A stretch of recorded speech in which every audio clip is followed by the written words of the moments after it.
男の旅は一人旅、女の旅は帰り道、所詮通わぬ道だけど、惚れたあなたが交差点、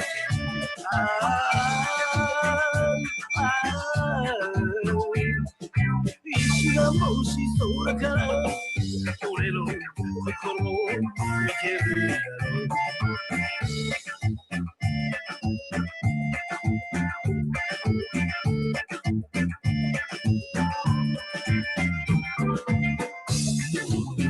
弾みで生まれつき、世の弾みで生きてきた、そんなセリフの裏にある心の火薬に落とし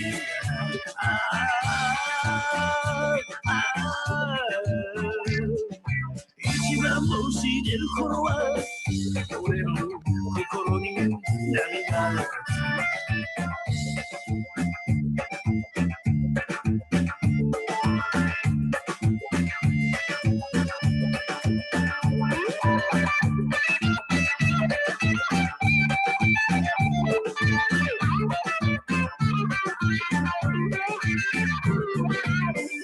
秋の頃なら買うけど、そんな習いもあったけど、今じゃ行く末見るような星の流れの儚さよ。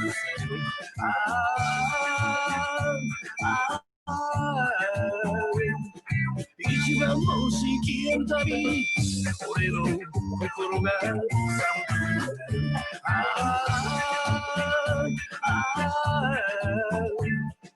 一番星消えるたび俺の心が寒くなる。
Al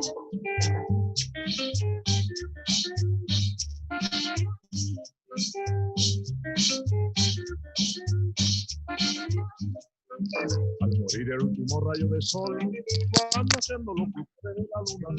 Al morir el último rayo de sol, van naciendo los flores de la luna. Y así, surgen mis penas una a una, desde que murió mi amor. Surgen mis penas una a una, desde que murió mi amor. Ay, ay, ay, desde que murió mi amor.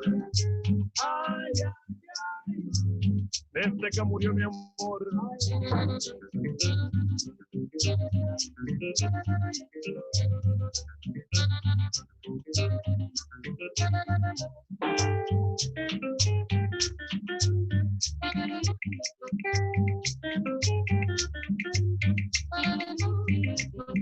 Los atardeceres voy al mar a contemplar el sol cuando muere en el ocaso.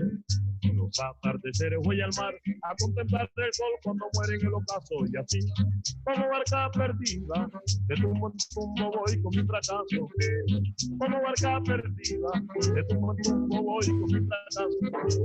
Ay, ay, ay, desde que murió mi amor. Ay, ay, ay.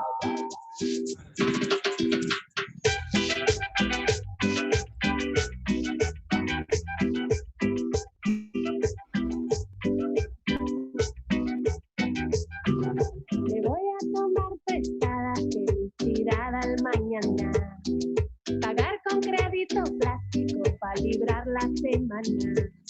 Quien nada debe, nada teme, decía un viejo refrán. Con gracia la plutocracia decide cuántos no temerán, solo unos cuantos no temerán, solo unos cuantos no temerán. Me voy a tomar prestada calma al futuro momento. Ya somos 99 cargando al 1%. Yo paso otro tarjetazo, tú pasando otro mezcal. Se murieron los abrazos, viva el distanciamiento social, viva el distanciamiento social, viva el distanciamiento. Ay,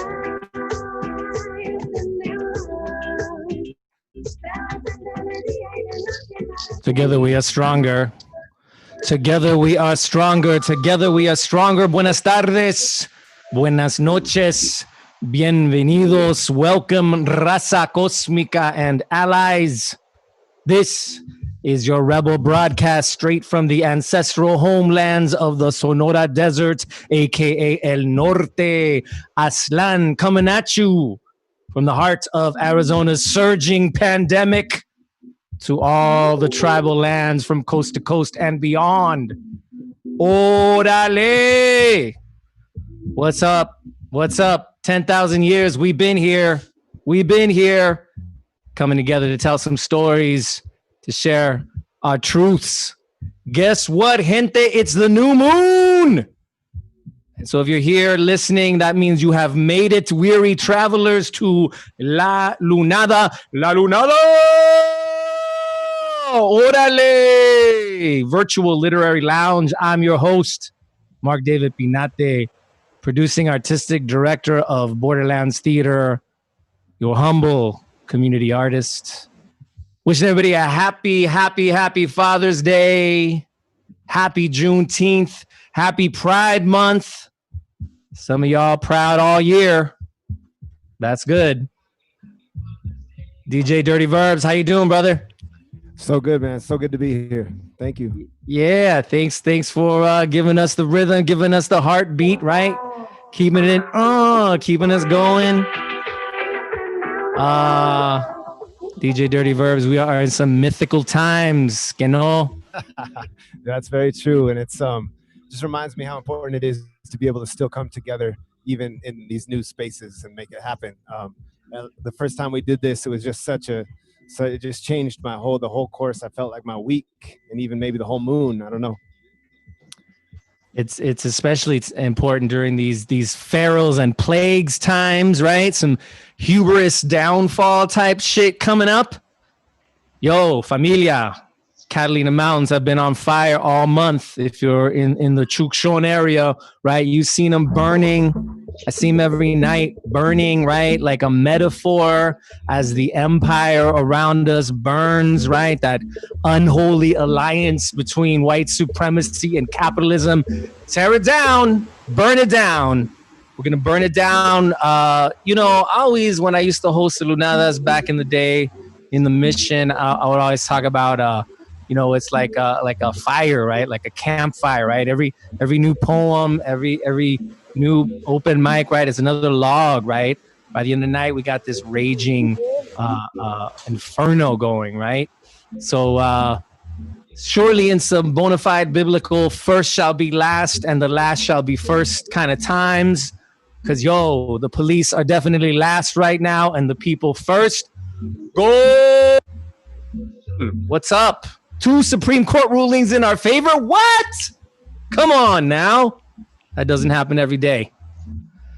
Nevertheless, the energy of Coatlicue, that destruction, creation energy, but that destruction rages on. 120,000 deaths, economic collapse, destabilization of the status quo. Sounds like birth pains of a new consciousness. Sexto Sol. Right? So keeping with that tradition, our indigenous traditions, I want to get this ceremonia officially started, right? By going to honor the directions. Need to make this happen. So folks at home, if you're watching, if you got your little altar, right? You got your stage, go ahead and light some. It's appropriate, right? Want to honor, want to recognize the East.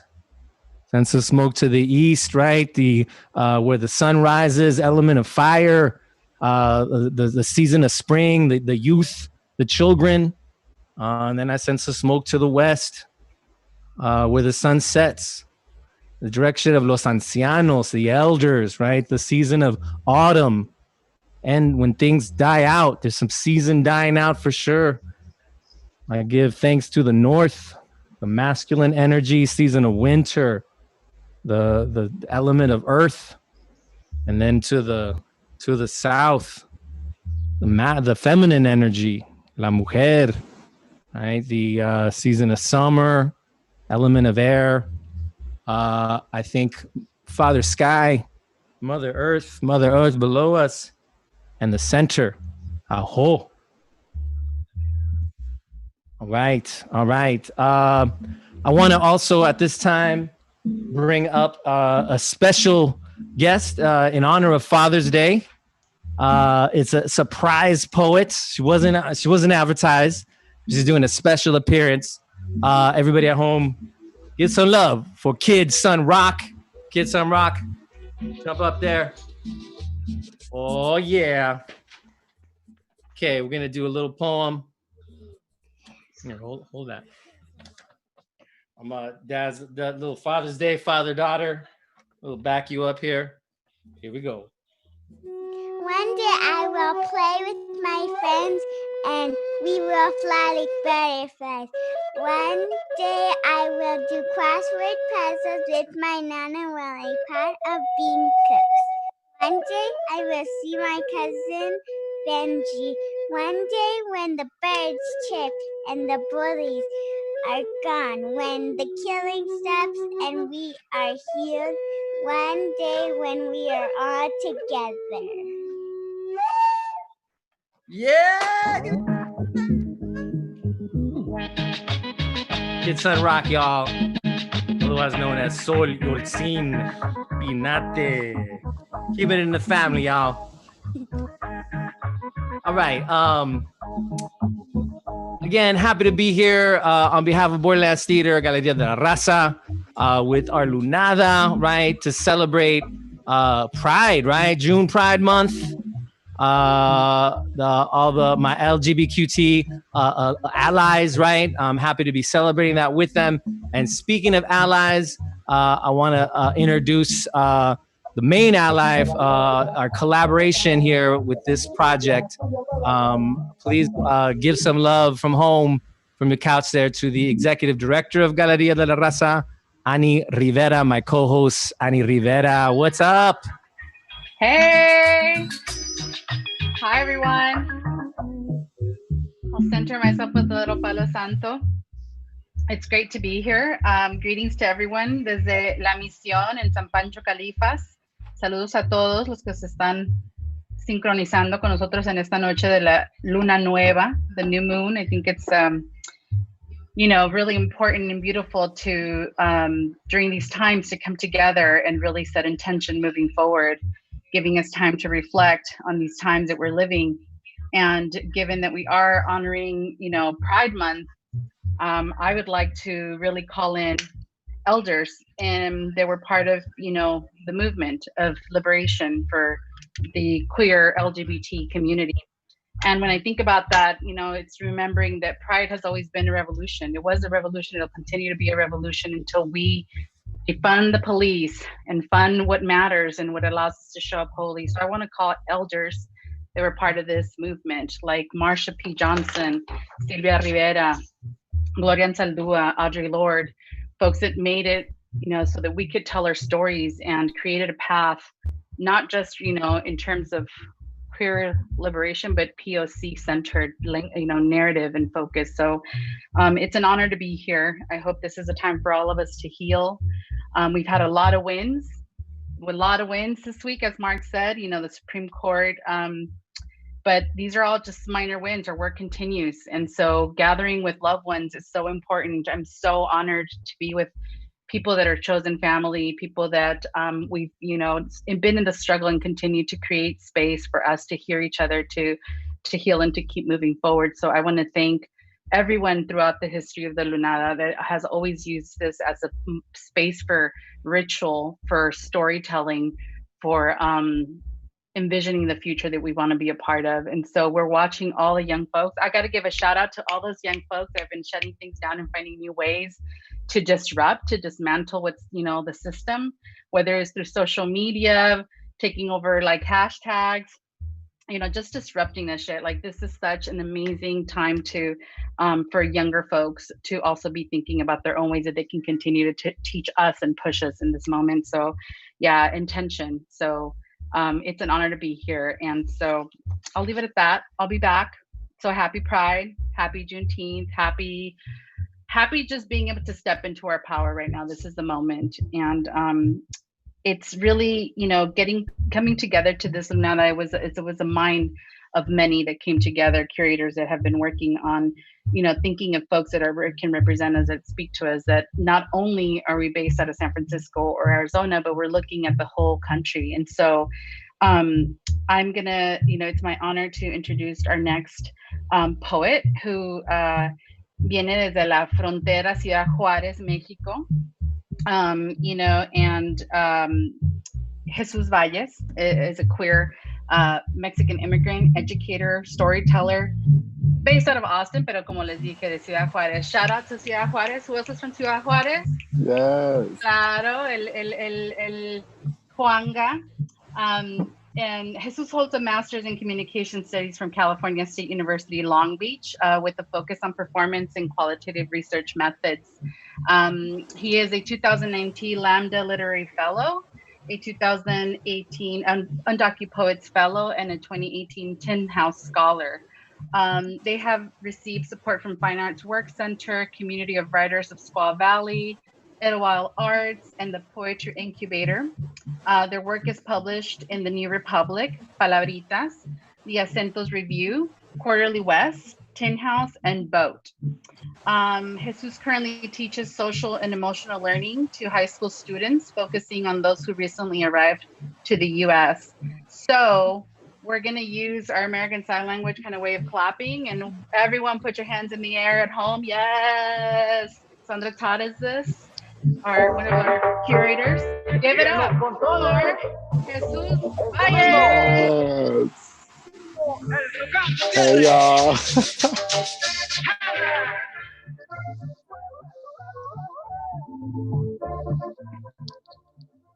¿Qué huele, qué huele? Hey, y'all. Aquí nomás. Ya me agarraron toda barbona. So, I've been thinking a lot about today specifically because one, it's a new moon, new start, new things, new intentions. It's Cancer season, so we're gonna be in our feelings. We're here to cry, and so I want to start off today with a poem that I actually that I wrote for my dad. Um, I usually perform this poem as part of a larger show that I have called On Documents. Um, and so I want to offer this poem first to begin things because it's Father's Day and she has issues. Okay. The poem is called Papá, lo quiero mucho. I have told my father I loved him a handful of times. He has never said it back. My father has never told me he loves me. Perhaps the working sun baked his muscles stiff. His mouth went first, then his hands. Maybe my grandfather made a casket for the word love in his throat, buried it with him. My old man loves me, but he has never said it. Lately, I see him less, so I try it more often. On the phone, le digo, Papá, lo quiero mucho. He hangs up the phone or passes it to my mother at this point. Es cosa de machos, ¿no? No decirle a tu hijo, el joto, que lo quieres. I know he does. Mi papá, con su mirada de piloncillo, con su piel de cemento y piedra. ¿Cómo lo quiero a mi viejo? ¿Cómo me quiere mi papá? I've learned to read the tiny fractures that make machos so fragile. He might never read this. Papá, lo quiero mucho. So that was a little poem for my dad. My father and I have a very interesting relationship. My father he works in landscaping and has always worked in construction or landscaping of some kind. He's an incredible baseball player, and I think he always wanted me to follow in his footsteps. And I was this, so that didn't happen. Yeah, I've been thinking a lot about our relationship. So I'm about to read y'all another poem. It's a shorter poem, and it's for him. I actually wrote this with in a workshop with Ariana Brown, and so I want to share it with you today. My father has these really tremendous hands that he's been using to work in the United States for years, and I was always fascinated with his hands when I was younger, and I always wondered what he wanted my hands to look like when I was older. When I was 12 on a bus, my mom's friend looked at my hands and she said, "Oh, tienes manos inteligente." She said that my hands look like those of someone who's going to use their head to get ahead, and she looked at me like I was going to save everyone. And so this poem is for my dad and for his hands and for mine. It's untitled because it's a draft, so y'all get exclusives. My father wanted my hands to talk to stones. A sun meant the wrists would someday know the rock wall conjure of sun and cement. The fingers gloved in callus and flagstone would surely grip the steering wheel of his troca. He wanted to make my heirloom. He looked at my baby palms and said, "Someday you'll let me rest." My wrists, embarrassed at their future failings, their limpness, pour flour into the bowl, then carrot shavings and spices and raisins, replaced the cooking oil with melted butter, fresh squeezed orange juice instead of water, made a fist around the wooden spoon and mixed, buttered the pan and baked. And after all my hands could do was reach in for the heat, for all the ways I loved him, I let it sit and rest. I let the heat settle before I took a blade to it and served him all I could do. Yeah, so that's a little poem for my dad. So the larger piece that I want to share today is actually about quinceañeras, and in many ways, I'm so happy that I get to do this during Pride and that I get to do this during a moment where I think a lot of us are thinking about what it means to survive together. Because I think I have learned everything I know about survival. I learned from quinceañera choreographers in Juarez. So this is a lyric essay called Quinceañera, and so I'm gonna read it for y'all. And it is largely inspired by my sister Jessica's quinceañera. Quinceañera. It was always my obsession with things that look soft and aren't. Tulle, crinoline, starch taffeta, the textures of all the things I've always thought most beautiful amidst the dirt. It was always what starts in that dirt.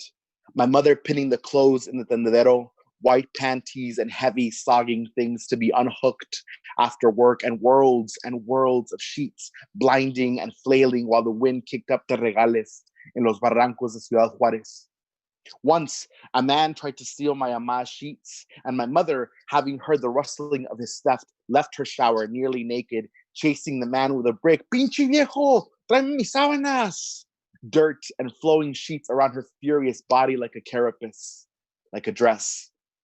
It was always the sand, enveloping the bones of the women who were bodies once, then teeth, then the faces of girls brutalized with staples onto a rotting utility pole, then front page covers on newsstands, the pages flowing too, hanging to the taut string with clothespins, as if a body could ever hang on. It was every princess fantasy I ever had as a boy. Everything glimmering and flowing and rough was there in that dirt. Everything tightened and gorgeous and boned into its silks. It was that picture of my sister Jessica from her quinceañera, this wide-brimmed white hat and the gloves, and how dumb this 15-year-old looked in a wide-brimmed white hat. What the fuck was that about? And the peculiarity of gloves in Ciudad Juárez and how mesmerizing the gloves were, odd and perfect. Jessica's quinceañera was a thing of dirt and ingenuity. Jessica at 15 was beautiful the way you can only be beautiful at 15, unknowingly and wild and rough, like the tulle and the wire and the hoop skirts and pins that come undone in the fitting. But she was like that always. She helped raise me because my mother was cleaning other people's homes just to bridge away. And I loved the world she brought in when my mother went away. The crew we called Los Jotitos de la Vecindad around her at all times. My mother insisted that my sister Jessica have damas at her quince, but she refused to share the spotlight with anyone who wasn't her crew.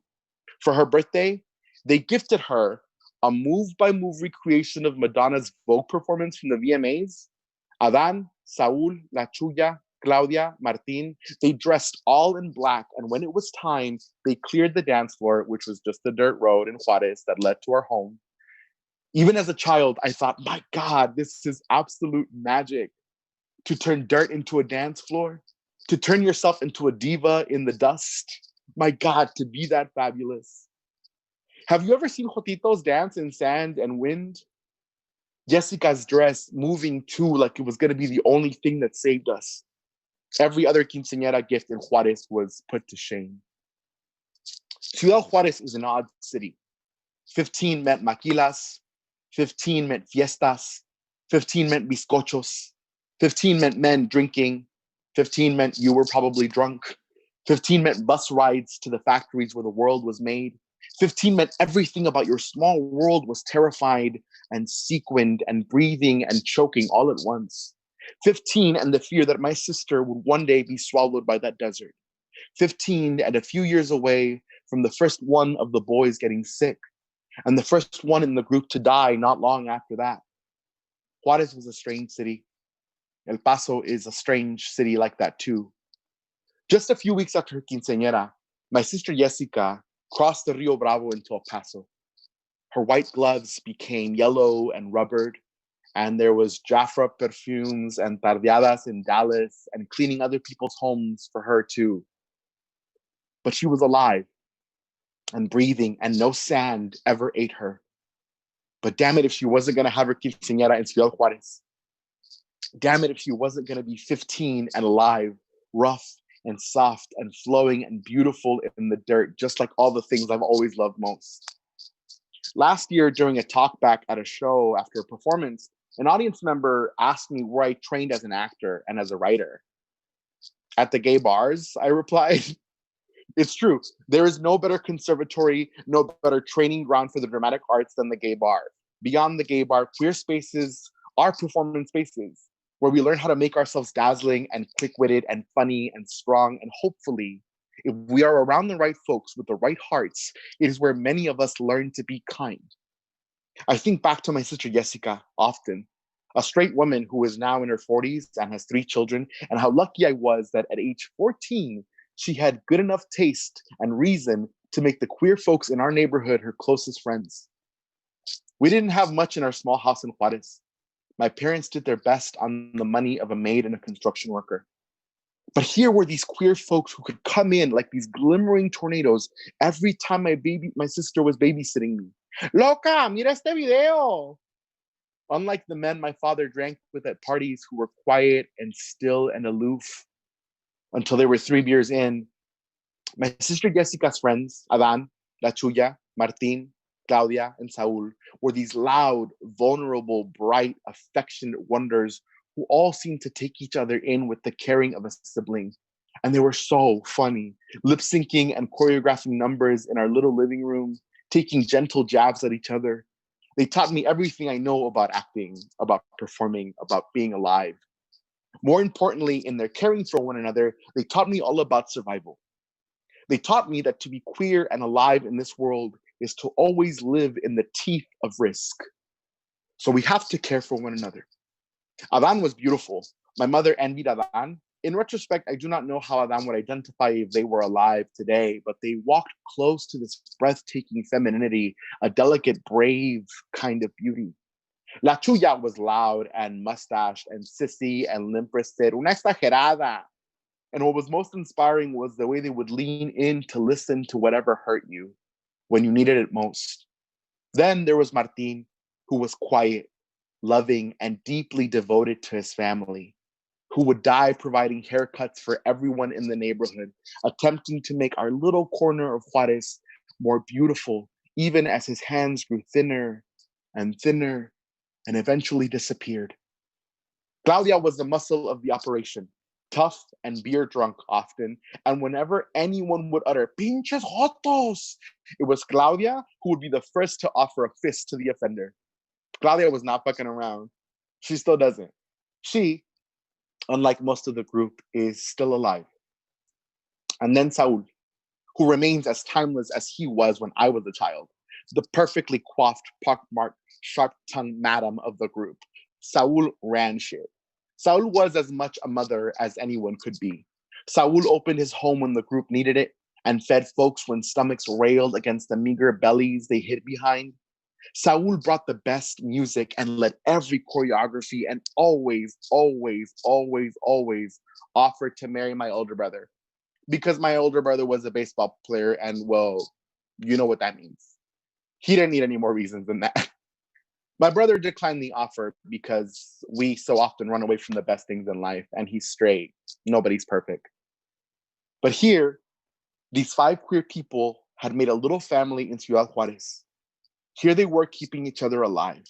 Here was proof of how we, queer, lesbian, gay, bisexual, trans, non-binary, pansexual, asexual, here is proof of how we keep each other alive. We make families. We teach each other to survive, to perform, to laugh, to listen, to embrace, to mourn, to continue living. I spent this week thinking about what raised me on that border. I was brought to this country inside the entrails of a truck in hopes that I'd have a better life than what I might have had in Juarez. And I did. I'm an incredibly lucky Jotito. But I would be remiss if I did not also keep my queer ancestors in my heart. Those folks who, without ever explicitly saying much of anything to me as a child, said, you will need to be brave for what is ahead. That does not mean you have to be hard. Courage should not make you turn to stone. Courage, in its truest form, allows you to flow in gusts and currents, take in everything the world can throw at you, turn it into something beautiful, like the tulle and crinoline and taffeta of that quinceañera dress. I am humbled to be here to share these small stories of queer survival because I am humbled that you are alive today too.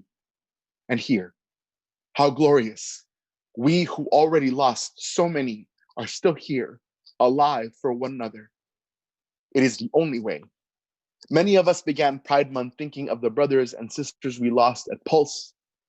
Many of us are ending Pride Month thinking of Miss Marsha P. Johnson and Miss Silvia Rivera, who also passed on and became ancestors fighting for us to their last days. Many of us will hopefully remember that there is still so much work to be done. The world is undoing itself every day. Who better equipped than us, who know how to turn tragedy into jubilation, who know how to care for each other without the contract of blood, to love one another? That real love, that good love, that true love that risks, that real love that is dangerous and that says, you are my world. In our conversations about politics and movements, we are so often asked to look to leaders, to chosen ones. It's an empty search. Our answers have always been here, at the bars, at the kickbacks, in our beds, in our cookouts, at our drag shows, at our parades, in our living rooms. Here in this room, the answer has always been us. There are no chosen ones. There is only the revolutionary act of choosing each other every day. May we continue the work of our ancestors to mourn our dead and fight like hell for the living. Yeah, so that's Quinceañera.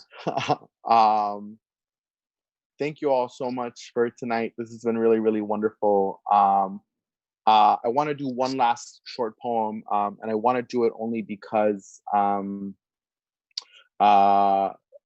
want to acknowledge those folks who are always in the teeth of risk by virtue of not having papers. I have two brothers who were deported in 2008 and 2009. And I've been thinking a lot about what the world after this would look like, what a better world would look like. So I want to just offer this last poem and then I'll be done. Yeah, me callo.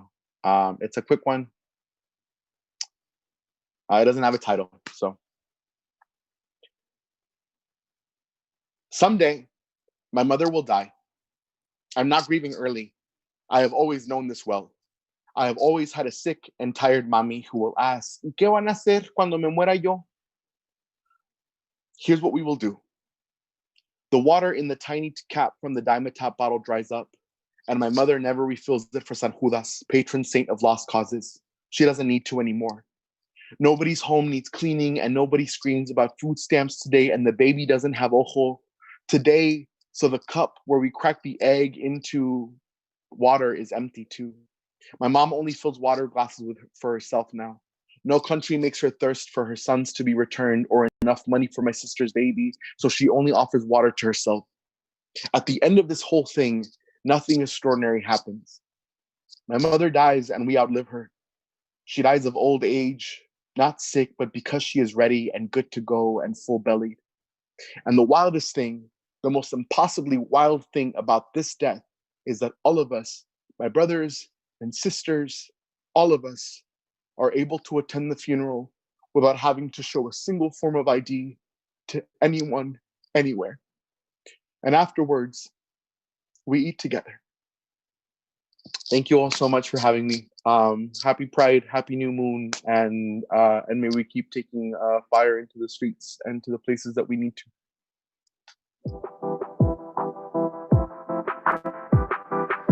Ooh, gracias, Jesus. Gracias, man. That was beautiful. That was beautiful. I know everybody at home, we can't hear the applause, right? The best you can get the little messages people leave on the Facebook feed, all the folks on the Zoom call here, waving the hands. But man, that's what I'm talking about, right? That's why we come together, right? That's why we have our storytellers and our poets, right? To bring that corazón, man, to take us there, right? We recognize those folks in Jesus's story, right? All of us do. So thank you, gracias, Jesus. All right, we're off to a great start. We're gonna take a little break in just a second here. Let DJ Dirty Verbs give us a little bit of music, but I do want to let folks know we're trying to open up this space, this virtual space, in an open mic type of thing. If you are a poet, or just in love with your voice, whatever, right? You could send us a video, 3-minute video of yourself doing a poem. You can send them to Veronica@borderlandstheater.org. Veronica@borderlandstheater.org. You can send your poems, send a link to your YouTube of it, or send the file. We're going to try to be getting an open mic going, at least like 5 people each month. So send us your stuff. We'd love to have expand this a little bit more. But right now, we're going to take a break. If you want to donate a little something for the cause to our Venmo, you could donate to Galeria's Venmo or to Borderlands. The slide is going to come up here in just a second. It costs some funds, to put all this together. We got some live graphics. We had to pay that graphic designer, our technical director, to make it all, flow smooth, right? All the artists, they're all getting paid. So if you can give something to one of the organizations, we would love that. But right now, go, get a little, get a little something to drink, right? The beverage of your choice, right? I got some Father's Day homemade cookies I'm about to snack on right now, and a shot of tequila, like cookies and tequila.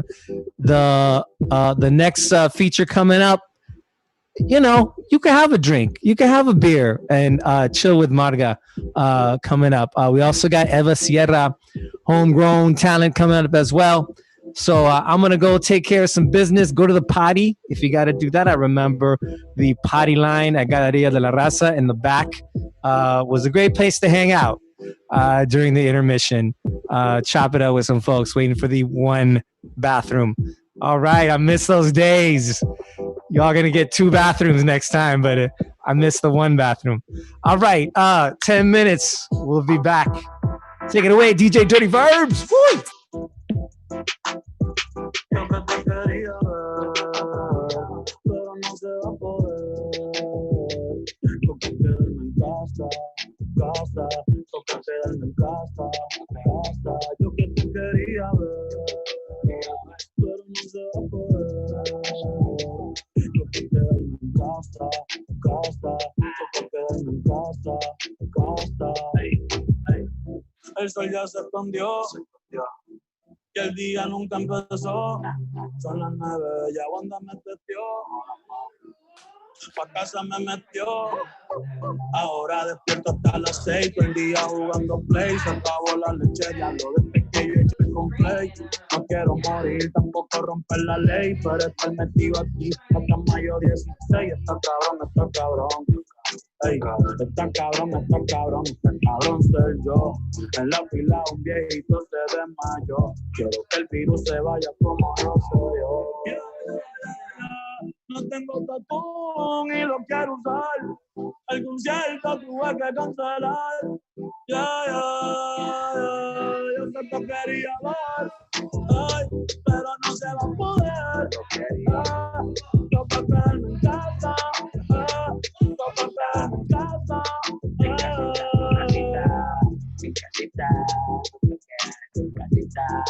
porque tú no a matar. Yo que te quería ver, pero no se va a poder. Toca quedarme en casa. Yo que te quería ver, pero no se va a poder. Toca quedarme en casa. Cuando todo esto termine, sabes que me debes un polvo. Cuando todo esto termine, sabes que me debes un polvo.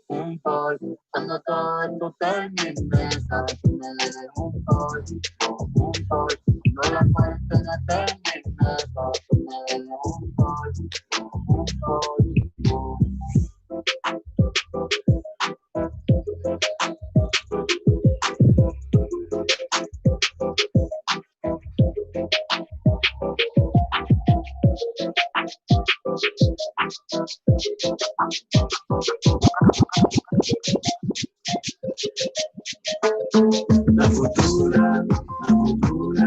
La futura, tú eres mi futura. La futura, tú eres sabrosura. La futura, tú eres mi locura. La futura, la futura, mi única cura.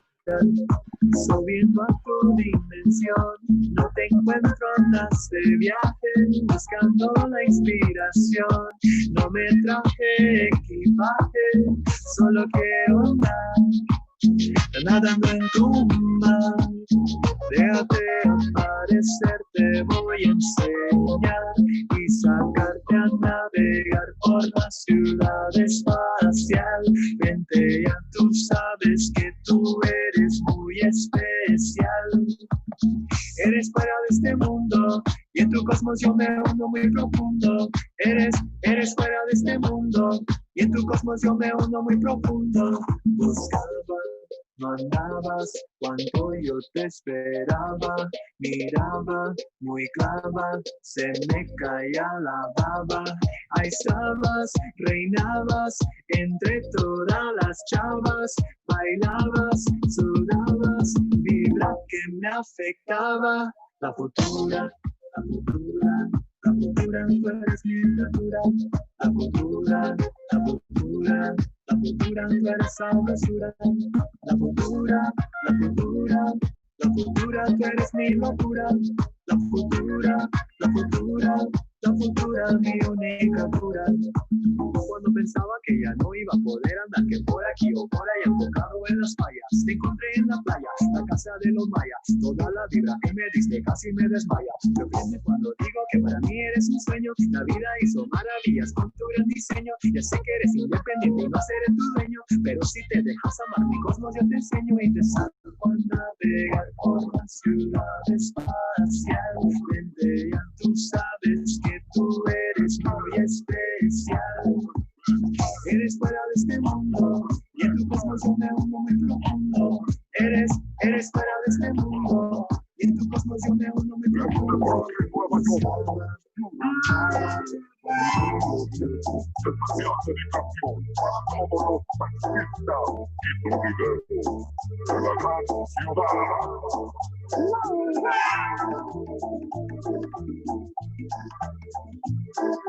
Bailadores y bailadoras, cosas suena,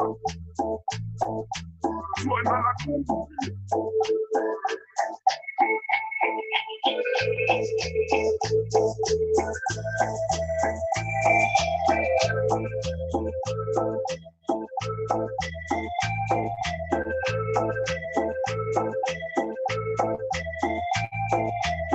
Especial dedicación desde Brooklyn para todos los barrios sonideros. Para todos los taxistas que transitan por la gran ciudad. El igual la independencia, trompetas y bables, bautista cancha. Cumbia. ¡Hueva!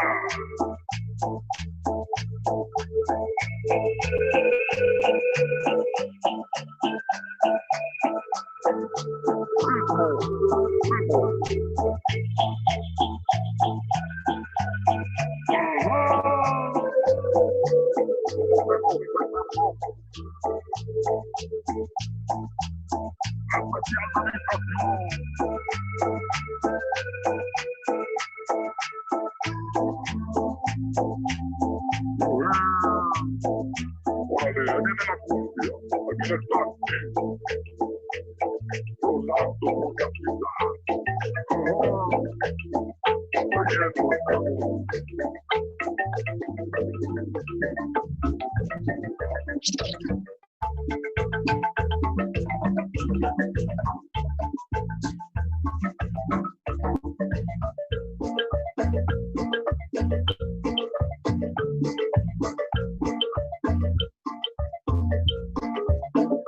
Toda la mañana canta el pájaro sin sonte, por todas las costas de mi tierra sabanera. Toda la mañana canta el pájaro sin sonte, por todas las costas de mi tierra sabanera. Canta en el monte la toda condona, hoy es una meta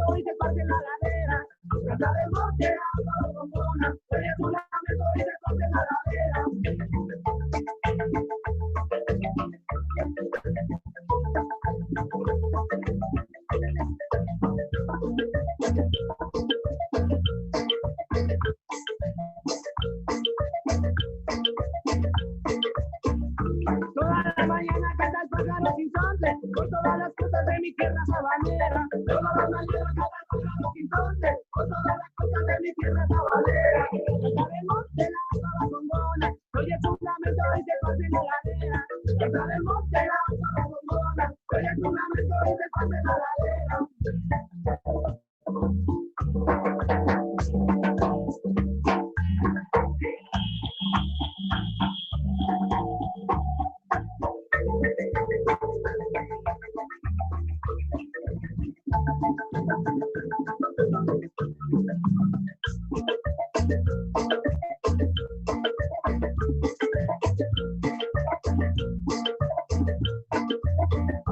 Toda la mañana canta el pájaro sin fronte, por todas las cosas de mi tierra sabanera. Toda la mañana canta el pájaro sin fronte, por todas las cosas de mi tierra sabanera. Cantaremos de la bombona, oye tu lamento y te pase la ladera. Cantaremos de la bombona, oye tu lamento y te pase la ladera.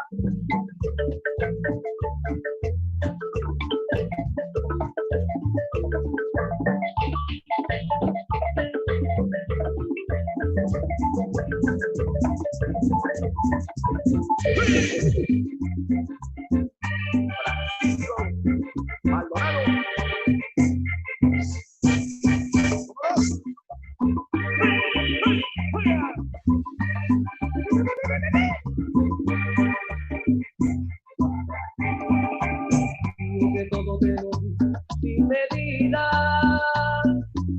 Yo que loco por amor llegué a mi familia. Hoy me sales que jamás habrían querido. Que esto es para ti ya te ha dormido. ¿Tú crees que porque te quiero debo quedarme tu vida? No pienses de esta manera, pues vives equivocada. ¿Crees que porque te quiero debo quedarme tu vida? No pienses de esta manera, pues vives equivocada. Well, all right, all right, all right. How's everybody doing? I hope everybody got something good out of this break. We are back with the Lunada. If you're just tuning in, you're at the virtual Lunada of the new moon. My name is Mark David Pinate. I'll be your host. We're gonna get back into some místicos, right? The metals of truth-telling testimonials from the borderlands, especially with this next poet. I asked Eva to spit a piece. I've known her for a few years now. Worked with her on a few different things. I remember my earliest memories of her was her dominating the slam scene as a teenager, like cutting to the bone with her observations of life growing up on the border from Douglas, right? Heavily involved with Spoken Futures, an incredible organization that did some incredible work for over a decade. She, a voice of the place she is from. So, ladies and gentlemen out there watching on the internets, give some love for Eva Sierra. Hola. Thank you for that embarrassing introduction, Mark. You really got me cheesing. We love that. Happy Pride Month, y'all. Happy Juneteenth. Happy stay-at-home order, all of those things. I hope everyone is safe and healthy. I'm going to keep my introduction brief because my poem is kind of long. All I really wanted to say before reading this poem is this is a poem that I bring out a couple times a year, and it has a message that I think our queer family can really benefit from hearing. I think it's something that we all think about and are aware of, but it's nice to hear a spoken reminder. So yeah, this poem is called Reasons to Stay Alive, a Monthly Guide. January, it's the new year. Maybe things don't change in the new year, but you could pretend they do, if anything, to keep going. Keep going. Change what makes you unhappy. You can always do this. You have always been able to do this. Stay alive. It's too early in the year to give up February. Love is not a holiday. Love is in everything that you do. Ask, do you love yourself? Love yourself before anyone else because you deserve it. Love a sister, a parent, a mentor, a stranger you've never met. Use this capability strongly, wisely, frequently. Let love keep you living and love march until the first day of spring. At the arrival of the solstice, leave your unwillingness to live behind. You've survived another winter, so you know it only gets warmer. April. Don't mind the showers, please. Wait for the flowers. May, don't get lost waiting for flowers. They'll get here soon. In the meantime, watch somebody graduate. Plan a vacation, plant a garden. June, you've made it halfway through the year. Keep going. Spend time in the sun, become best friends. July. Watch how sulfur and charcoal once lit transform into fireworks. Think of yourself. Ask, what ignites you? August. Realize it will always hurt. That you were born with this hurt, that you did nothing to deserve this hurt, that it might not go away this month. Learn to separate this hurt from who you are. September. World Suicide Prevention Day is September 10th. It is by now that you may realize that depression doesn't go away on its own, doesn't go away with pills or therapy or hospitalization. Depression is permanent. But that doesn't mean that you can't smile. It doesn't mean that you cannot still be beautiful, because anything you create, you say, you do is yours. You are yours. You do not belong to this disease, so hold your life like it is yours. It is yours. October.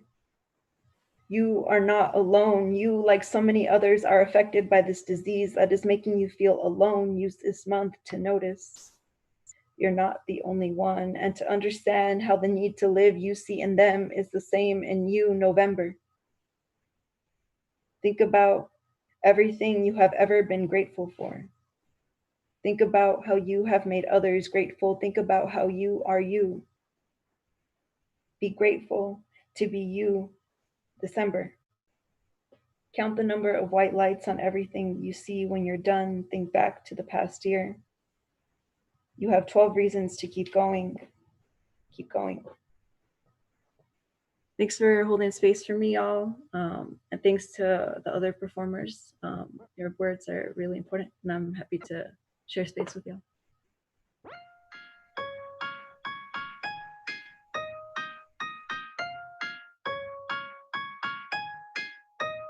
Mira cómo tú me tienes,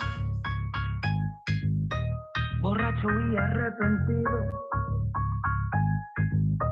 Como tú, no sé qué hacer, estoy volviéndolo, perdóname, pero un momento. Gracias, Eva.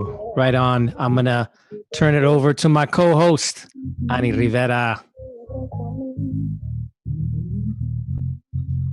Wow, thank you, everyone. Thank you, thank you. I want to give one another round of applause again for Jesus and Eva. Thank you so much. And the tunes, oh my goodness.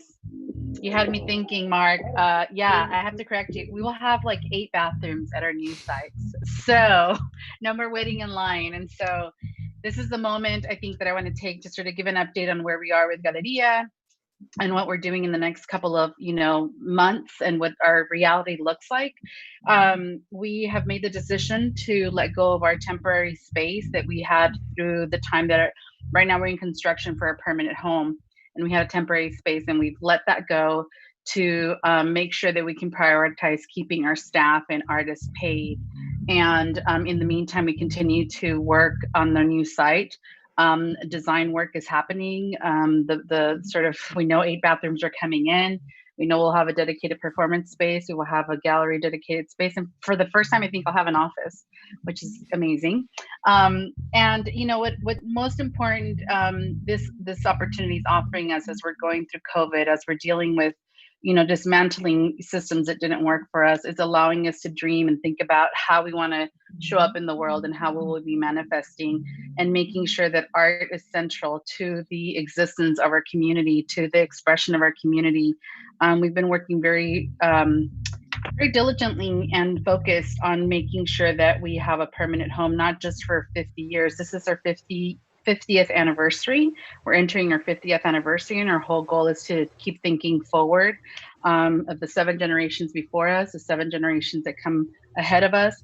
And so this is a very moment that we want to encourage all artists and creatives, and really, challenge us, because this is an opportunity. And so again, seeing young folks, recreate and think of new ways. This is the moment. The system has been created to keep us down, and we see that. And so right now is the moment that we dismantle it. We challenge all the systems that have, kept us out, that have redlined us out of our own communities. And so I know it's difficult to think about it in the context of COVID and surviving COVID, but we're going to do it. And so, I just want to sort of say that I am envisioning just a ground space that will continue on the very visions and dreams of our elders, people that came before us. I want to call out certain elders into the space because they're the ones that held the organization the first few years. Historically was Ralph Maradiaga and Rene Yanez. And so we want to give them a shout out too. It's under their shoulders that we continue to carry this forward. Jesus, you brought up, you talked about your father and read some really beautiful pieces that brought up sort of, it thought in me that, how complicated the relationship to fatherhood it is for many of us in our day to day. And so I wanted to take this moment to also acknowledge that there's today's Father's Day, and we're acknowledging and celebrating fatherhood and fathers, and that fathers take many forms. If you don't have a father that raised you for whatever reason, that there's people that have stepped in. So the uncles, the cousins, the men that step in to be fathers for those that need that guidance. And I want to just also shout out to those folks. And to also call out to the mothers that play fathers and mothers to children. And so this is a time for us to understand, or to just share those experiences and your vulnerability about sharing your dynamic, just like, oh my God, it opened my heart up. So I'm giving a special shout out to my brother, who is being an amazing father to 3 kids when we didn't have a father present in our life. So shout out to my brother, happy Father's Day. And shout out to all of those that have stepped in. So thank you so much. I'm gonna move on to the next speaker, reader, and feature of the night. And I'm trying to do a lot of things here with the screen. Give me a minute. Okay, so I'll start with saying, our next feature is Marga Gomez. And how do we describe Marga Gomez when her accomplishments are such a plethora of experiences, and somebody that's been doing this work for a long time? I'll start, with Marga as a performer and writer of 13 solo shows, which have been produced off-Broadway and including Borderlands in Tucson. And these days she's bringing all these projects online. Her acting credits include theater roles with Camposanto San Francisco production of Translating Latina in January of 2020, the off-Broadway Ars Nova production of Dr. Wright's American Beach House in November of 2019, television series Sense8, Netflix, and then Sphere. Does everyone remember Sphere? That was classic. Oh my gosh, I was such a sci-fi nerd, and I was like, who is that? Well, I had no idea I would ever meet her. Anywho, Marga teaches solo performance online in San Francisco at the Kearney Street Workshop, ACT, and Brava Theater. Shout out to Brava, our sister organization in the Mission. NBC has named her one of the 11 out Latinos you should know, an out Latino you should know, for those of us that didn't grow up with a lot of queer elder representation. Shout out to Marga. And selections from Marga works have been published in several anthologies, including Extreme Exposure, Howl, Out Loud and Laughing, Contemporary Plays by American Women of Color. Her latest project, she will be premiering The Spanking Machine. Gotta hear what that's all about. which was commissioned works by Dixon Place in New York and will be premiering on July 16th to the 25th. So, but what's the most like really important, I'm being biased, if I may add, lands that she's performed in. She's like an OG oldie but goodie of the Lunada Literary Lounge here in San Francisco. So we're honored to have her again one more time. And, you know, so give it up for Marga Gomez. Y cuídame, pero que parezca que me estás haciendo daño.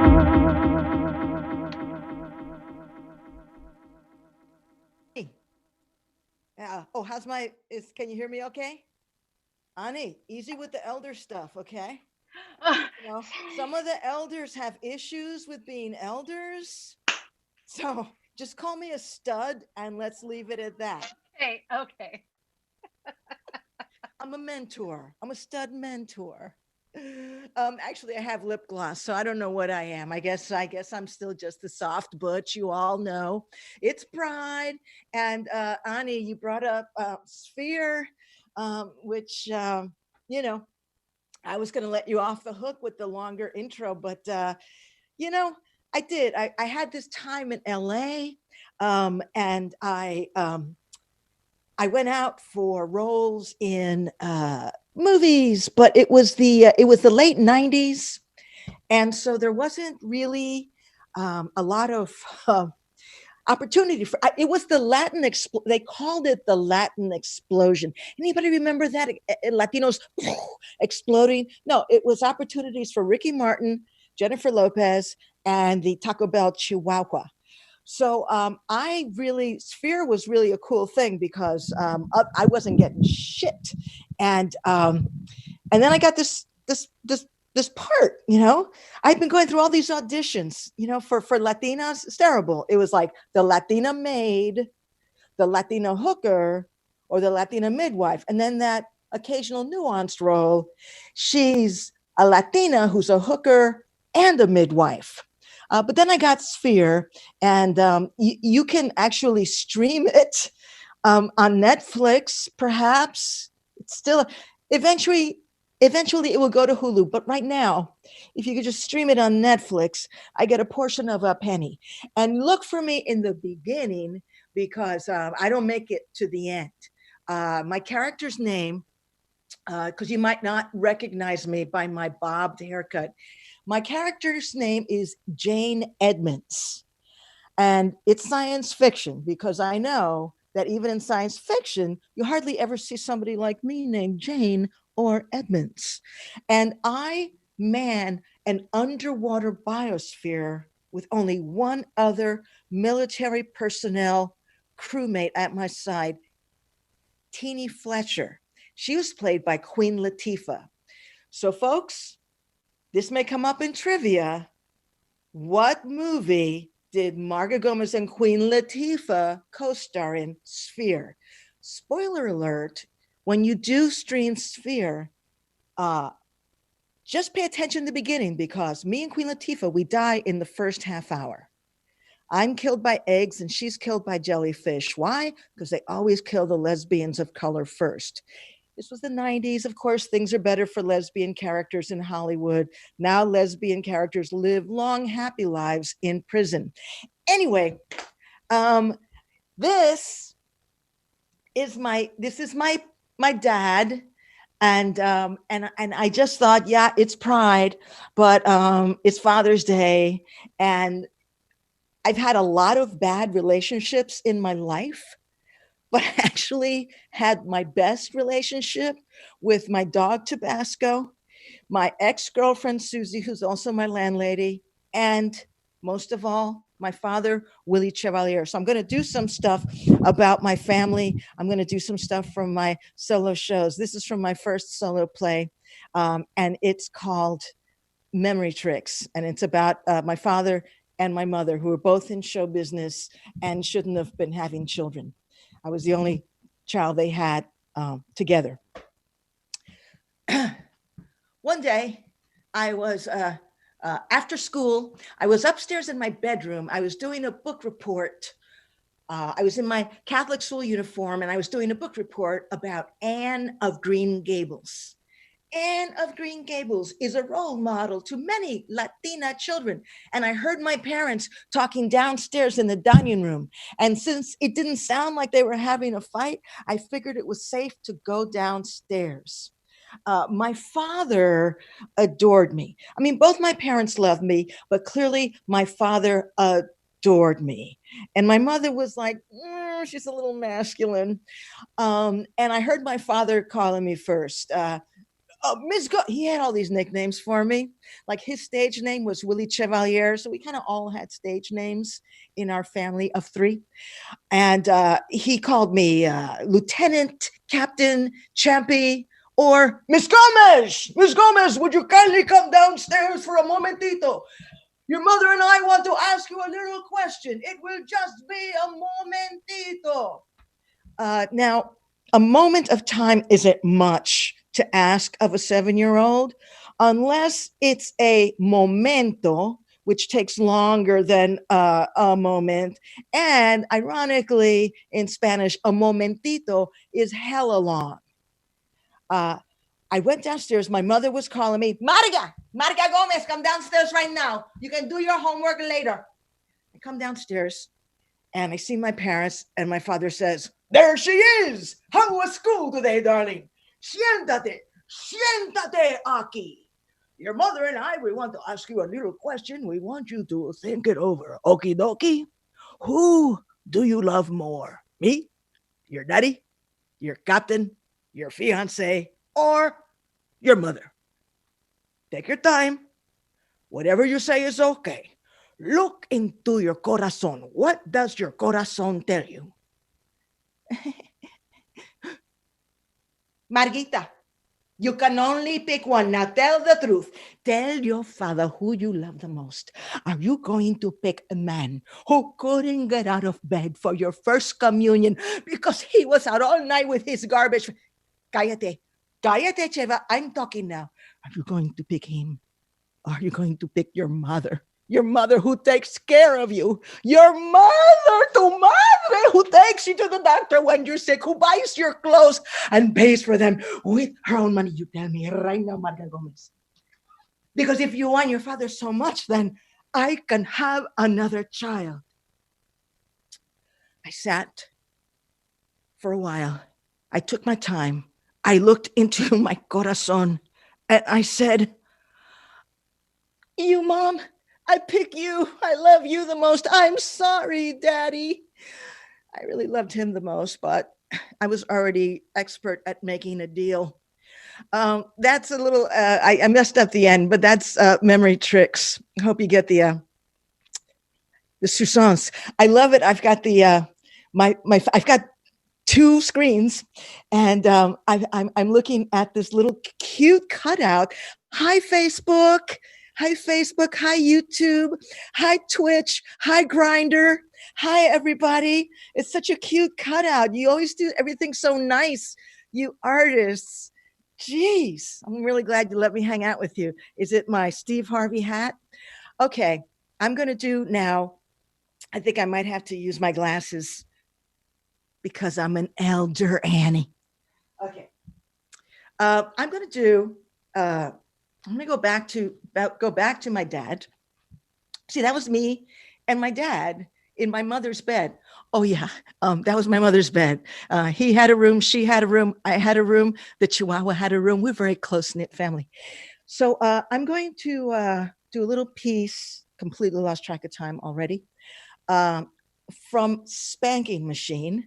And Spanking Machine was developed at Brava Theater and also at the Marsh. And I didn't do it at Borderlands, but man, I had a great time in Tucson. Anyways, I had a commission to do Spanking Machine in New York at Dixon Place, NYC, in July. And then, of course, we had the pandemic, which that's why I'm wearing a hat. You understand? You don't want to see this. You don't, because this hair it's pandemic hair. So so I can't fly to New York to do the play, but this theater's so cool. It's sort of like queer run theater, off Broadway theater, nice place, 2 stages. And they just said, we'll give you the money, we'll still pay you, and you can stream it. So I'm going to be streaming this live starting July 16th through July 25th. And I actually had a dress rehearsal of the show for a San Francisco run that was corona'd on this. This was like, it's the last dress rehearsal. We got it, we filmed it, and then they told us, theater's closed. And I get it, but we got the film. So I'm going to mix film, not tonight, but I'm going to mix film and live streaming. Anyway, that was like really way more than anybody asked, but I can't hear you. So I can pretty much like pretend that you're really into all these detours I'm taking. Mark, okay, I'm going to do it. I've got a music stand. All right. I take this serious. Okay, here we go. In 2018, I started getting a series of mysterious emails on my website, margagomez.com, from the same AOL address.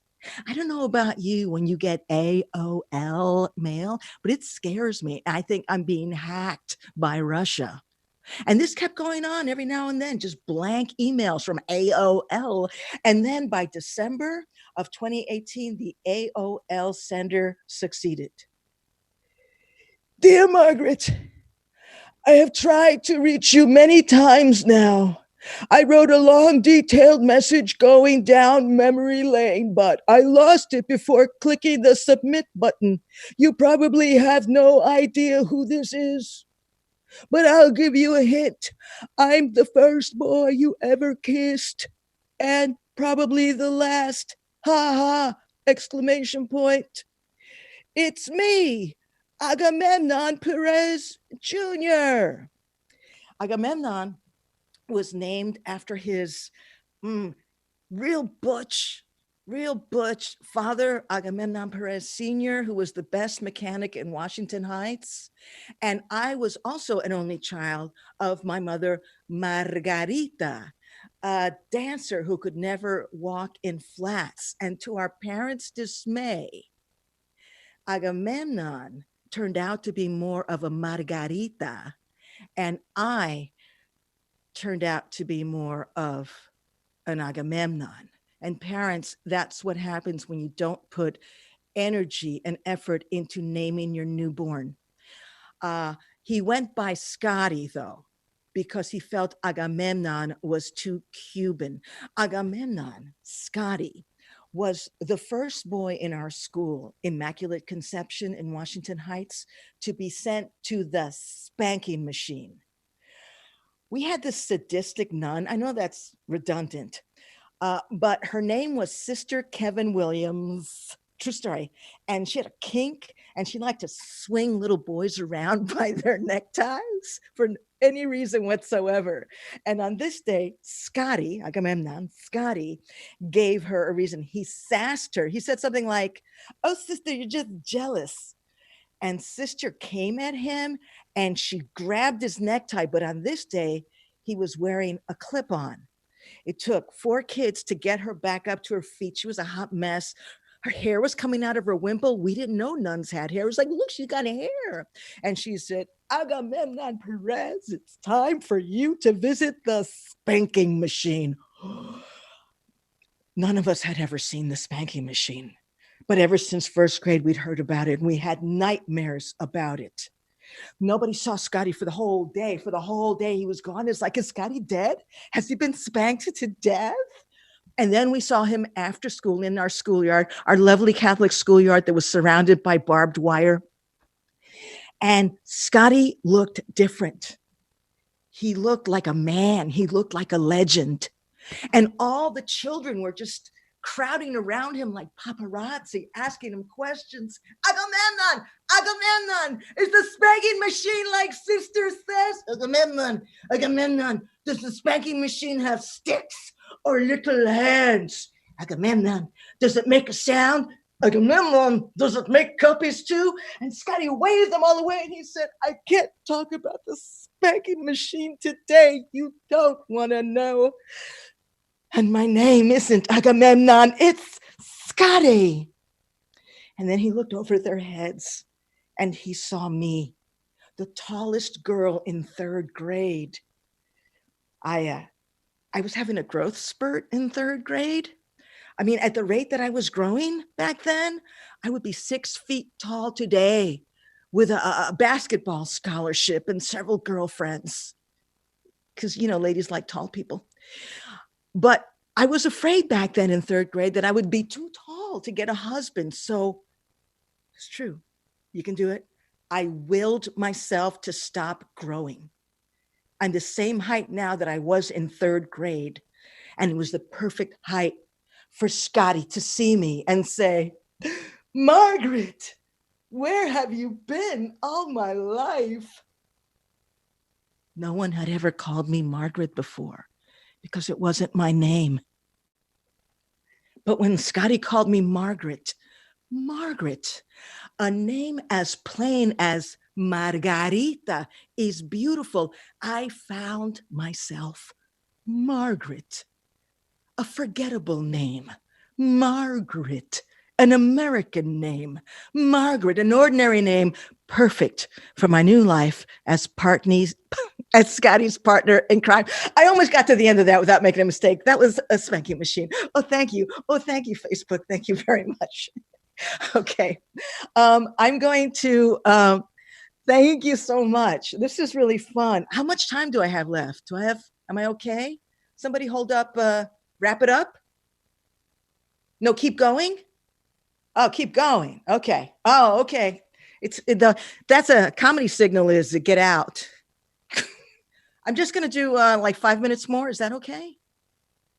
Yes. Okay. I just need one person to say yes. I'm in. Facebook, I'm sorry you're not on Zoom right now, but you did not pay the $1,000 to get in. But please continue to don't. No, nobody paid. We're just artists who just kind of, we're getting free beer. We're getting free beer through the internet. It's like 3D beer. It's amazing.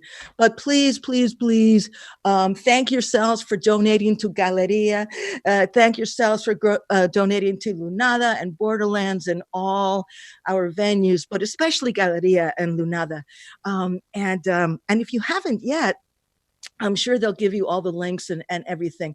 Last thing I'm going to leave with is I want to do some of Latin standards, which I did for Mark and Milta in and Soul, of course, the boss at Borderlands. And I'm just going to read because this has been a while since I've looked at it, and I want to do so much, but I'm gonna.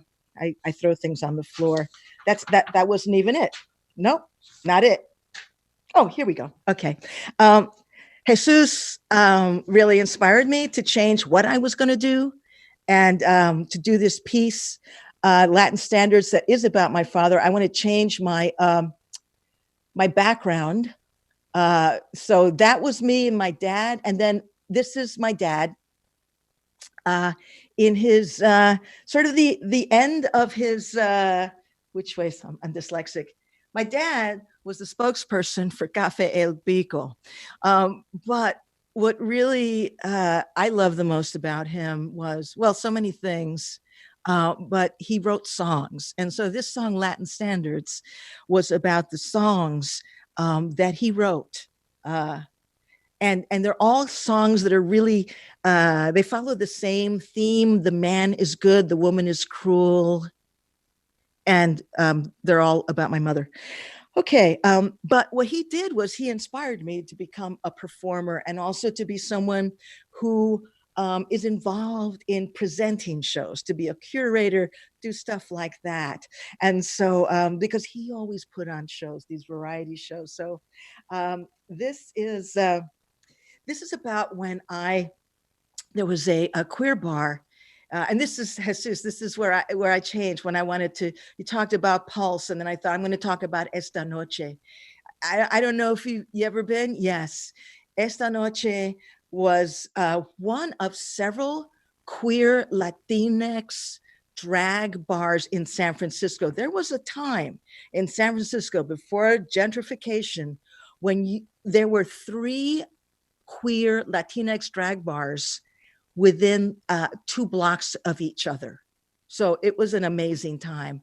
And Esta Noche was the last one to survive.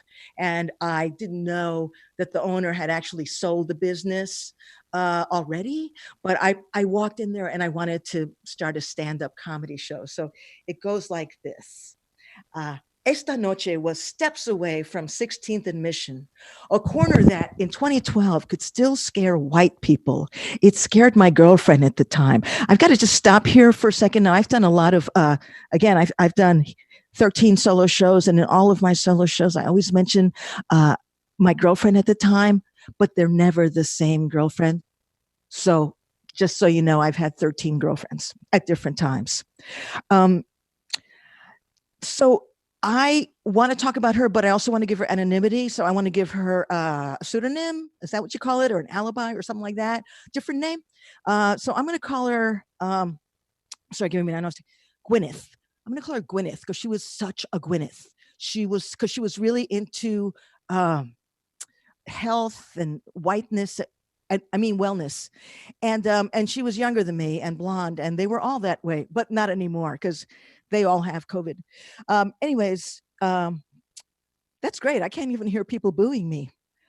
Anyway, when she found out that I was going to start the show at Esta Noche, this lovely white ex-girlfriend of mine, she said, "Don't do it, Marga. Have you looked at the Esta Noche Yelps? Can I read them to you? Just one, please. Esta Noche, 1 star. Smells like urinal cake and bleach. No, Margaret, just one more. Esta Noche, keep your wallet in your front pocket. Oh, if for anyone who needs to use the woman's bathroom, don't." So I ignored her and I went to Esta Noche. It was a sunny afternoon when I walked into the dim, empty bar that was Esta Noche at happy hour.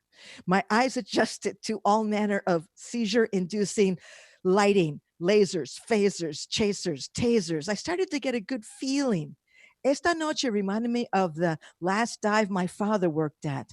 But instead of hot Latinas in halter tops and hot pants, there were posters everywhere of bare-chested hombres in jock straps. And hanging over the happy hour pupusa table, there was a life-size painting of an Andy Warhol superstar, Joe D'Alessandro. He was completely naked, and you could see his, I don't speak Spanish very well, but I always feel things sound more elegant in Spanish. So he was naked, and you could see his pinga. His big pinga was pointing down at the pupusas. Oh my God. Hola, un coke, por favor. Gracias. No, no pupusas. I'm here to hablar con el owner, Manuel. Me expectándome. Mi nombre es Marga, because I can roll my R's, because I'm a lesbian. Marga. Estoy cómica. Oh, how late? Es mucho tarde. The bartender shoots down to the other end of the bar. No customers. He just couldn't stand hearing me speak Spanish so atrociously. But I'm used to Latino shade. Oh, yes. Yes, Latinos who can speak Spanish looking down on us Latinos who cannot speak Spanish and never lending us a mano. And this gave me an idea. I would pitch my new comedy show for Latinos who can't speak Spanish. Nobody's done that yet. It would be epic. Once it got rolling, I'd hire a film crew to make a documentary about me reclaiming my Latinidad here in this gay Latino landmark. And I'd enter it into the film festivals, the Gay Film Festival, the Latino Film Festival, the Gay Latino Film Festival. And my place would be packed. But I noticed there was not a lot of seating here and 2 chairs were broken. Minor details. Because look at that Esta Noche stage. Comedians never get stages. I mean, I'm on my floor right now, and that's more than we ever get at clubs. But the Esta Noche stage was built high in the 90s. Oh, I lost my place. Where is it? I can't speak Spanish. All right, you know what? I'm sure it's in here. I'm sure it's in my head.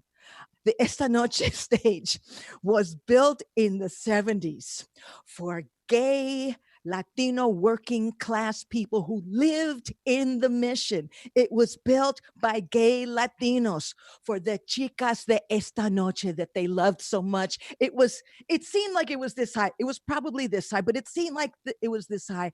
And it was for these Latinx drag queens to strut out there and show every bit of their finery, from the top of their wigs to their beads to the bottom of their tacones. And now in my comedy show, comedians will be on that stage in their Old Navy outfits. But I did notice that there were not a lot of chairs for all the audience I was going to bring, and two of them were broken, so that left just 4 chairs that worked, but that was okay. I would buy chairs. I would tell my audience to bring chairs. And Gwyneth was right about the smell from the bathrooms, because the stage was in between the 2 toilets. And so it was really important, if you were a comedian, to keep them laughing so nobody could hear them peeing. It did smell, but nothing that potpourri couldn't cure. I would just buy all the potpourri on eBay. And the chairs are broken, I buy chairs, because my father told me you have to spend money to make money. Thank you, Papi. Thank you, Daddy. I think that my time's up. That was Latin standards, kind of. Thank you so much. I think I'm out of time, right? That's yes, that was a healthy set there, Marga. That was a healthy set. A wonderful set. Always good to hear you. Everybody at home, I'm sure, enjoying it, putting the hands up. Oh yes, that's what I'm talking about. Bringing it home. Gracias, Maria, for anchoring us as Gracias. the elder. I just want to say, I really, I miss you guys. I miss your work. I follow you on social media. I'm so proud of how you adapt and how resilient you are. And I remember just walking by Lunada before I knew what it was, and it was always so packed. And I thought, oh, well, this is a club and I can't get in. And then finally I just like, I'm just try opening the door, and it just was just the greatest. It was family, your familia, and gracias familia. Thank you, Marga. That's beautiful. That's from the heart. I appreciate it. So folks, yeah, that was our Lunada for June. Just want to let folks know, we're here every month on the new moon, right? That date changes month to month, but keep a lookout either on the Galeria's website, Facebook page, email blasts, or Borderlands Theaters communications. We'll be letting you guys know. We are finalizing the lineup for the rest of the series, which is going to continue through December. So from now through December, every month on the new moon, that intention setting time, right?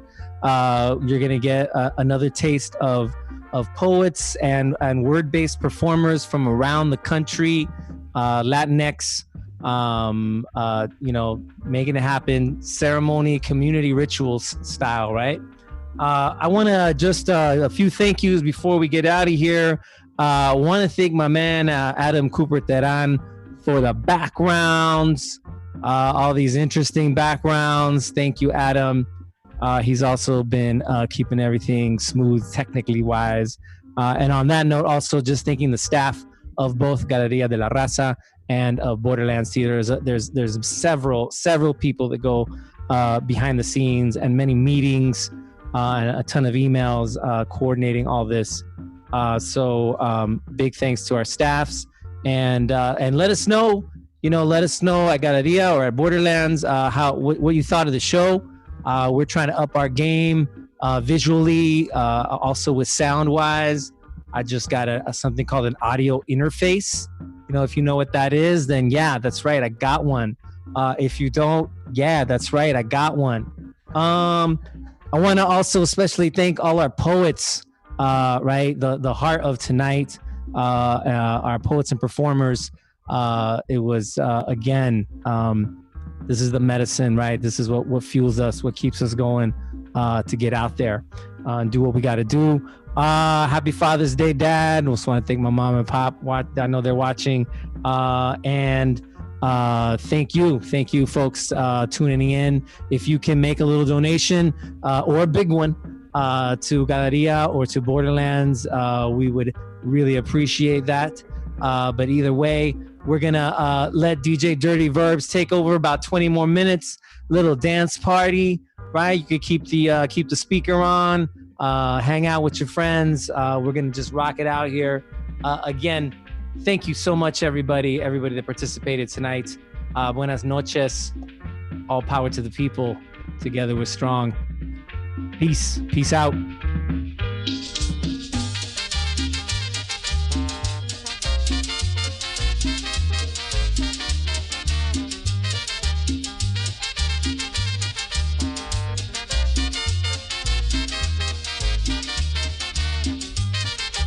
Esta noche tengo ganas de bailar y de ponerle a mi nena serenata.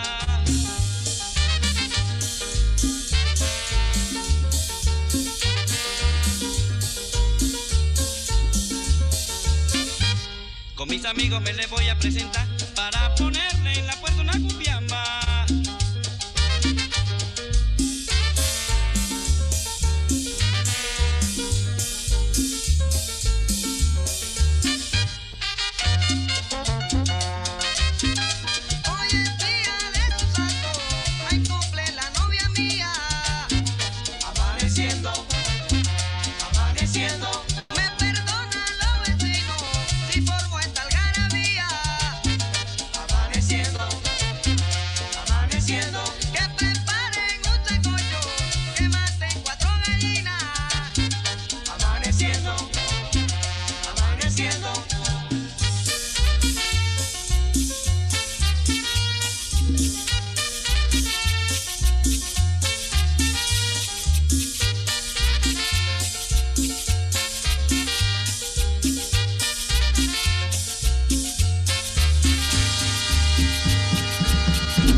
Y llegó el cuarteto continental.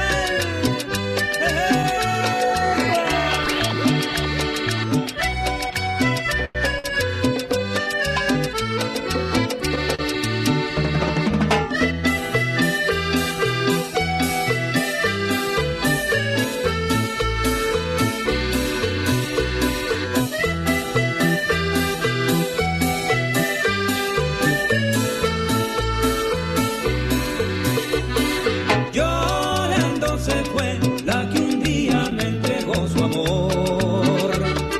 Llorando se fue la que un día me entregó su amor. Llorando estará recordando el amor que un día no supo cuidar.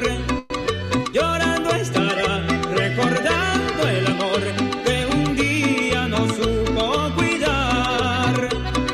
La recuerdo hoy y en mi pecho no existe el rencor. La recuerdo hoy y en mi pecho no existe el rencor. Llorando estará recordando el amor que un día no supo cuidar. Llorando estará recordando el amor que un día no supo cuidar.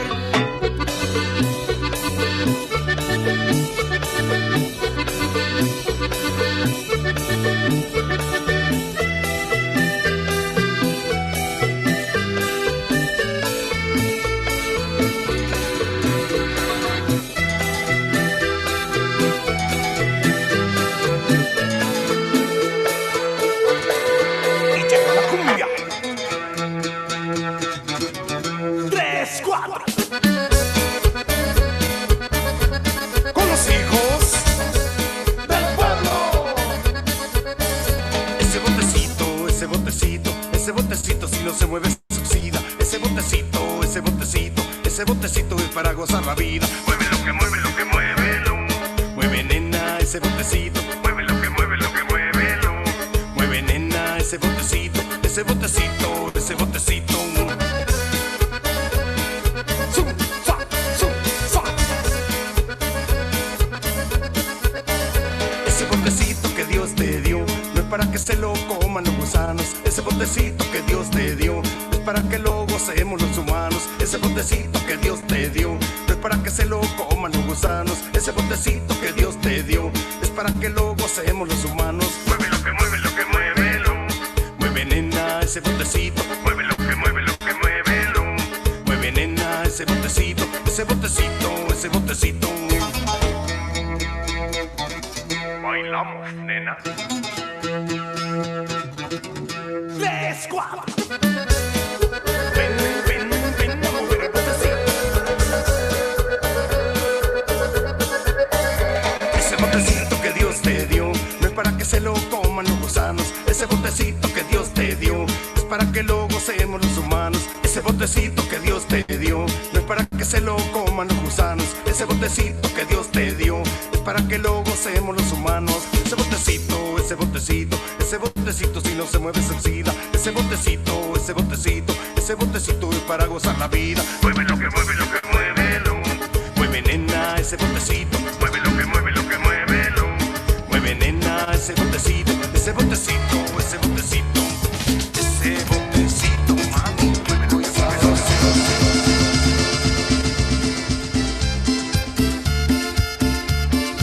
Tropicalísimo.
Llegaron los bulleceros, mami. Los bulleceros. Tocando música alegre pa' ti. Música alegre. Pa' toda la bullecera, mamá. La bullecera. Siempre la llevo en Música mi alegre. mente, ay, mamá.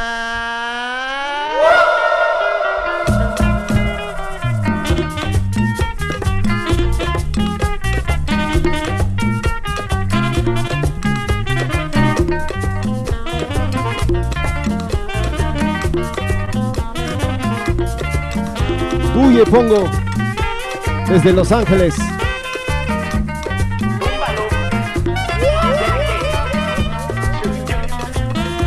And what is Tumbalo? Tumbalo is to break it down, to get around, to share the love, to shake them hips. Tumbalo moves you. Tumbalo moves you to that core, that feeling, and create energy like a hot, sweaty dance floor on any given night. Tumbalo creates change, like breaking down the borders that they're spinning around you. You see, Tumbalo is music, and Tumbalo is color. Llegaron los bulleceros, mami. Los bulleceros. Tocando música alegre pa' ti. Música alegre. Pa' toda la bullecera, mamá. La bullecera. Siempre la llevo en mi mente, ay, mamá. Llegaron los bulleceros. Tocando música alegre. Pa' toda la bullecera. Siempre la llevo en mi mente.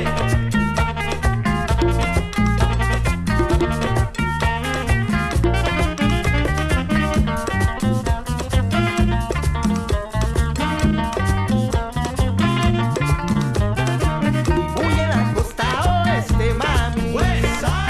Toca la música alegre pa' ti. Música alegre. Con esos tambores fuertes. De la madre tierra bien, mamá. Huye la costa oeste. Toca la música alegre. Con esos tambores fuertes. De la madre tierra bien.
Quita penas.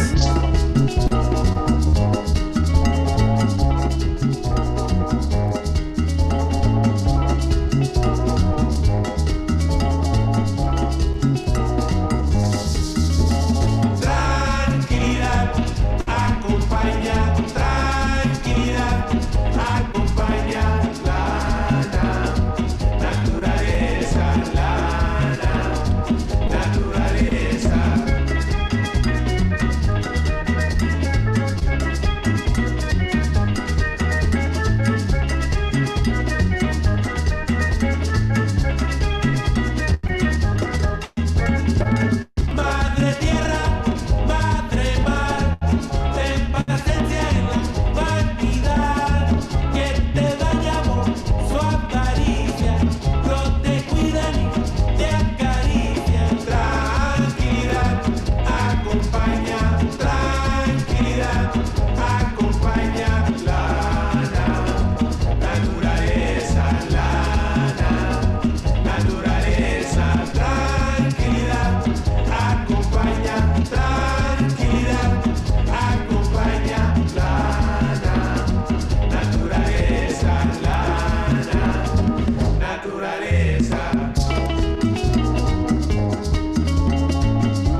compadre.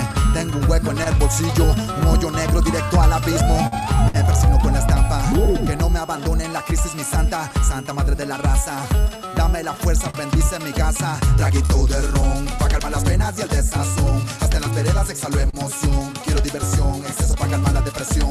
Mira la vida como respira, y aunque la noche está fría, el sol caliente en el día y todo vuelve a empezar. Sal y échate a caminar, vacila tu patria bailando. Nadie se puede quedar, la energía está arriba, la energía está arriba, la energía está arriba, la energía está arriba, arriba. Todo mi barrio, si es necesario, gasta el salario pa' vacilar, mi pana. Suelta la bala, suelta el machete y vamos pa'l monte a bailar. Todo mi barrio, si es necesario, gasta el salario pa' vacilar, mi pana. Suelta la bala, suelta el machete y vamos pa'l monte a bailar. Por el sendero vamos pa'l reventón, vamos llevando el corazón. Llevamos el lenca, el bajo y tambor, llevamos palma, golpe y sudor. Llegamos con calma y mucho calor, llevamos el alma y llevamos caña, verde y licor. Nos acompaña santo protector, llevamos la cura para el dolor, somos candela.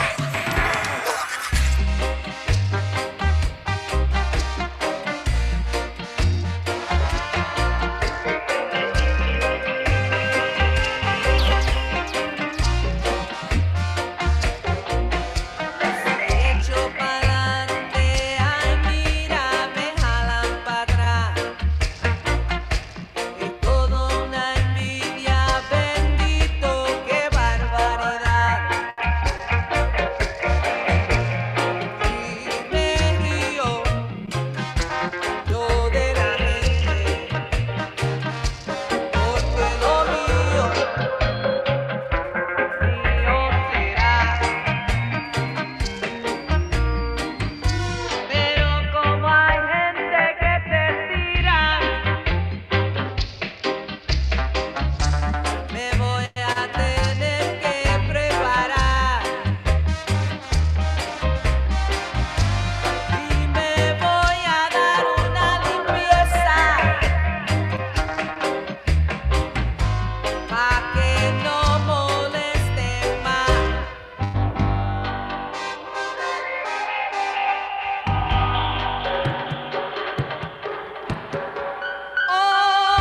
Óyeme, mi hermano,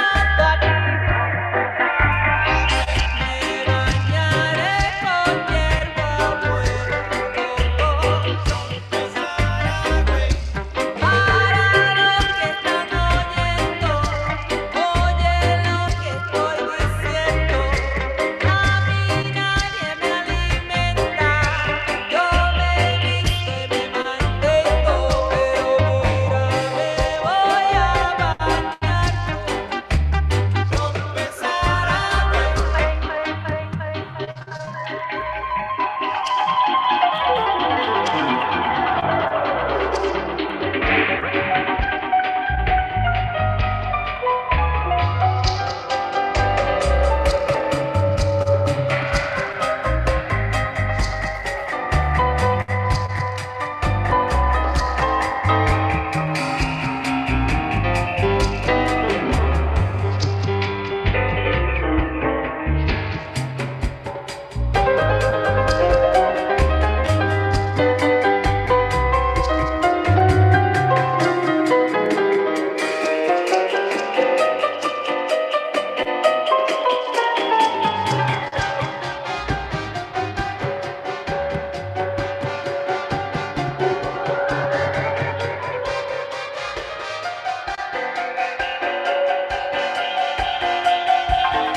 Much love to Borderlands Theater, and to Galería de la Raza.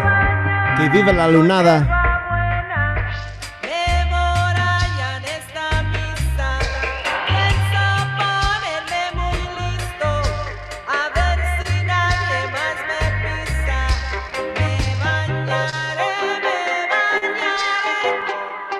This is my last track. Thank you so much for having me, y'all. It's an honor to be a part of this.